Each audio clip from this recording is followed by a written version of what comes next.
Steve and Jill here. Good morning. Welcome to the Land Academy Show. Entertaining land investment talk. I'm Steve and Jack Butella. And I am Jill DeWitt, broadcasting from sunny Southern California. Today, Jill and I talk about how to buy houses for immediate wholesale. I realize I said morning when it's really actually afternoon. I'll wake up here. It's one of those days. Why does it feel so early? Because it is. What's not that? It's not that early. People would say, "What? What time are you guys think that's early?" They buy it when really they've been up at the office since 5. What happened to you this weekend that was fantastic, or really bad this weekend? Oh, I went to Santa Barbara. I was with you. Yeah, I know. And it was fantastic. They were going to say it was really bad because we brought her. You know what? It was really fantastic because we got to go to Santa Barbara. It was really bad because we had to take a kid. So good that our children don't listen to this show. Exactly. It's okay. Yeah, that's fine. He's at that age. And we need to vent about it. Yeah. Makes me feel better. Publicly on the show. That's why we have this show. It vents about our children. Exactly. Before we get into it, let's take a question posted by one of our members on the landinvestors.com online community. It's free. Joe Chu asks, I picked the counties I wanted to mail based on my personal use preferences. I think to myself, it would be nice to spend the weekends there. So I mailed there. Have you used the same logic? I don't think that's crazy. I have used this logic, which we don't talk about. This is why I included this question. Mm-hmm. I've used this logic on every mailer I've ever done, ever. I put myself, and that's why I included this. So, and I say all through 1.0 and 2.0. Test for reason and test for logic and just make sure it makes sense to you. You know, it's almost like what you choose in the grocery stores. Some of it's about price. Some of it's about, I really want to taste it. Some of it's about, is it good for me? So you have to kind of feel your way through whether or not you want to send mail in an area.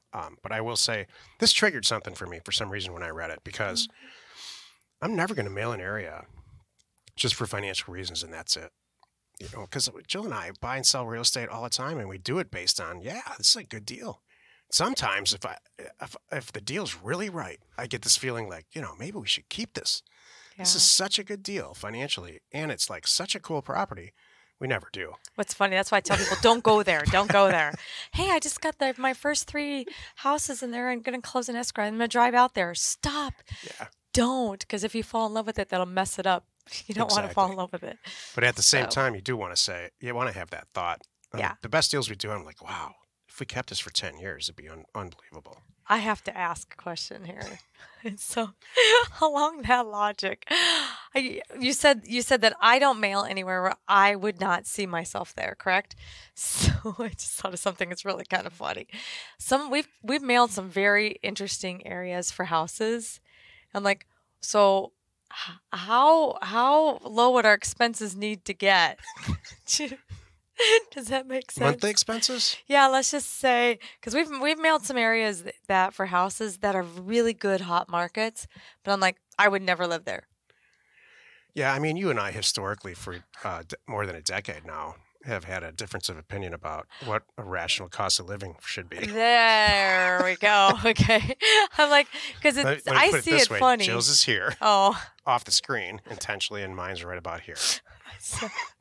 That's where California falls. Oh. Not mine. Not my way. Last time I checked, you're happy to be here. Am I wrong? Every time we have this conversation, that's what you say. You say some version of that sentence. Well, and in my defense, the other day, you were looking at properties all over the country, and you brought up a place, and I said, all right, I guess we're going there. All right. So, I can see I see the analytics on who watches and listens to this show every week. Right. And I'm going to tell the truth about California. It's everybody who's ever wondered about California, specifically Southern California. Here we go. First of all, Southern California and Northern California might as well just be 2 states, because 2 different states. They're as different as Michigan and Florida. Or even let's say New York City and Florida. That's how different they are. I don't think anybody can disagree with that, even in California. So I'm talking about Southern California now. It's probably 10 times more expensive than you think from a real estate standpoint. Yet there's still a dollar menu at McDonald's. Electricity in this state is next to nothing. It's true. Our electric bill for we don't live in a slum area. Our electric bill is like $35 a month. which I don't understand because in Arizona it's like 1,200. Yeah. Food is incredibly inexpensive, produce and stuff like that, because this is the supermarket of the world. Right. Although everybody believes that it's the center of the country, like Iowa and Kentucky. I'm going to spend some time on this. It's a little bit of an event for me. You brought this up. I did bring it up. It's my fault. I'm sorry. I'm going to apologize right now for the next 10 minutes. Which is no big deal because gas per gallon for your car. Yeah, that sucks. You know, $3.50. I just read a national article right before we started the show that for the first time in a really long time, in 9 states, gas has fallen below $2 a gallon. Except for us. We're at like $3.50, $3.75. So everybody has electric cars but us. I refuse to do that. Actually, I would do it. The whole world has this like perception that there's this kind of hippie population here, and it's very, very liberal, which couldn't be further from the truth. Some of the most conservative people I've ever met are in Southern California. The GDP here. You have a lot to say. Statewide GDP, gross domestic product. If California were its own country, right? Forget about if it were its own country, is 8 or 9. So it would be the 8th or 9th largest economy in the world if it was its own country. So if that's important to you, that's good. Where we live, there's all these towns around us that are like megaplexes for industry. Aerospace, all the aerospace companies are here. So everybody is enjoying this incredible W-2 income experience, let's say. And then all the companies that feed into the large companies like Northrop Boeing. And Boeing. And so all these sub-manufacturing companies, a lot of people own those companies that feed parts and services to that. So it's like living in a train set. That's what I think. I have a lot more to say about social stuff, so... Do we need to keep going? Steven, I just asked you. I grew up in Michigan. I had all these ideas about California, and when I got here, all the movie stuff's real. Like everything you've ever heard about, people are filming stuff right down the street from where we live right now. Like for now. all month, the whole month. Yeah. So while that's really cool for the first Mars. 8 hours, then it's a problem for parking, and there's a lot of stuff that goes on. It attracts a lot of people. It does. And the people that the movie industry attracts are not people like us. They're not people like the people who listen to this show. They're other people. Wow. I'm like 5% of the way through I didn't mean to get into all this. Do you really need to get this off today? I'll cut to the chase. All right. If you want to spend 10 times more on housing and enjoy exactly all the stuff that I just talked about, Southern California is for you. I would like a chance to give my rebuttal. Go. How many weeks, months do we go without rain? How great is it to get on your bike, Steven, and ride to the marina and get on your boat? It's great. And you can go fishing, you can go and it's whale watching season right now. Oh, that's awesome. There's dolphin everywhere. Beach is right here. The beach is right there. And especially where we live, the plus side is the parking is so awful. Our beach is not that crowded. So that part's great. The people are smart. They work hard to afford what they have. That's true. You know, I mean, you want to hang out with like-minded people. I mean, that's one of the things about our whole community is like-minded people. We're all investors doing stuff. That's all true. Thank you. If your mortgage is $1,300 where you live, it's going to be $13,000 here, and I'm not exaggerating. It's true. Maybe $25,000. And you're when working, you look at but you're working like next Texas. to people. You're working your rear off, right, to afford it, and so's the guy next to you. So you guys have a lot to talk about. So, and I will give Jill this, and this is actually really why I put up with this. The level of employees, we set up shop here, or one office here. The level of talent, the work talent pool, is dramatically higher than anywhere I've ever lived or worked. That's true. So this place attracts a lot of people for a lot of reasons, but we have the best crew right now, and they don't listen to the show either. I really truly mean this. I know. Thank you. The crew that we have right now is nothing short of phenomenal. Hardworking, good people. Mm-hmm. So you have to ask yourself this in anything in your life: is it worth it? Yeah. I'm in. I don't know yet. Oh, and that's the truth. Okay. I'll let you know in a couple of years. Can we get to the show? Shucks. Today's topic: how to buy houses for immediate wholesale. This is the immediate. This is the immediate show. This is the meat of the show. Reluctantly, because I'd love to sit here and rant about California. Well, we can do a whole California show another time. All right. Actually, that'd be kind of fun. We could talk about real estate, like pick parts of the country or pick states and do like a 5-part series or something. That'd be kind of fun. You know what we should do is, And then we'll save Texas for Friday and talk about it with Justin. yeah, I think we should have a few people on, some people on the show that talk about why they like to live in Texas or don't like. What's good and bad about it? Like we'll get Joe Martin. Where he at? Is he Georgia? No, Yeah, Atlanta. Atlanta. Georgia? Okay, so we'll get Texas. Luke's here with us. I don't know where Kevin is. Luke's from Michigan and he hates it here. Okay, but his wife doesn't loves hate it. it here. But his wife loves it here. And the horses. Here's it. I love living here. I Thank can't you. stand how much it costs. Okay, chill, please, chill. This is turning into the wrong kind of a show. Save it. This is for you to go into your quiet space, Stephen. So you know how you Tell just push your mate over the. Yeah. Yeah, that was Jill's. Okay, that's drop it. Now I'm it's enough. done.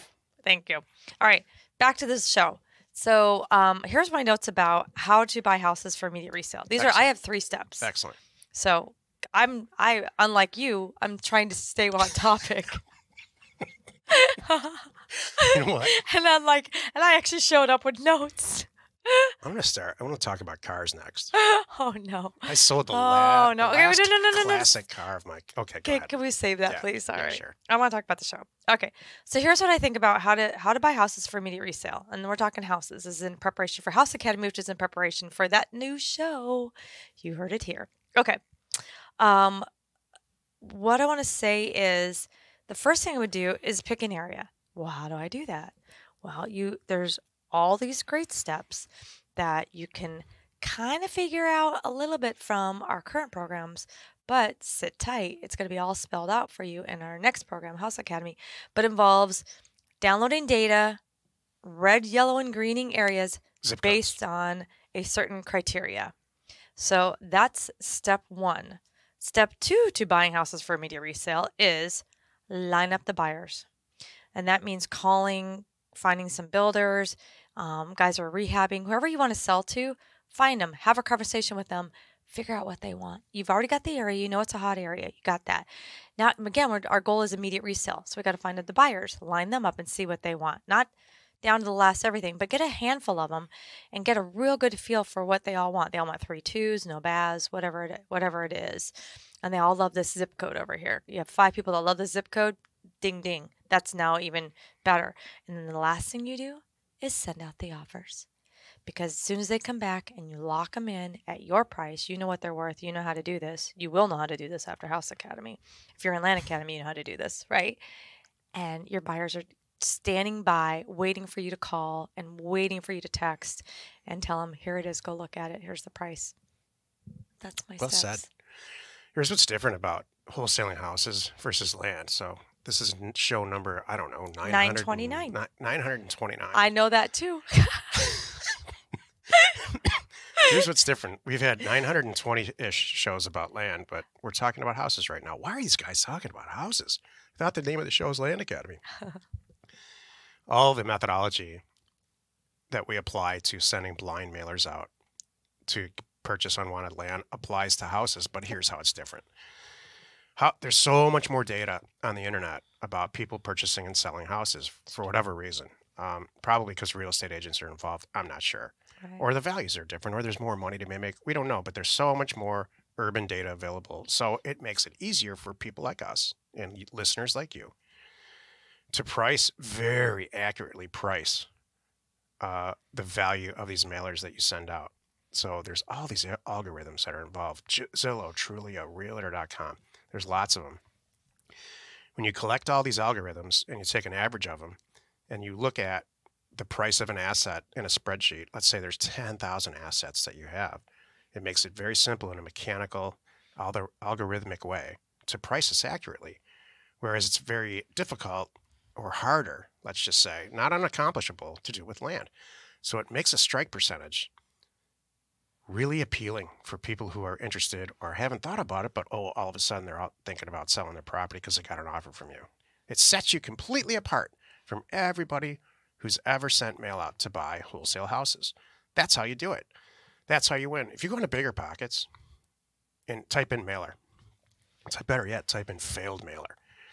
There are people for years and years, right up till yesterday, that rant about a failed mailer, and they almost always are using postcards. They're not sending offers at all. They're sending a postcard. Hey, would you like to sell your house? Just give me a call. So the people that are it's not going to yield the same results. You're going to get a bunch of crap. You're listening to this show. You're interested in doing this the right way. So that's how you wholesale a house. That's how you buy a house cheap. Jill just nailed it. The flip side of it is you got to have all kinds of landlords, professional people in the industry, not mom and pop who want to raise a child in a house. Right.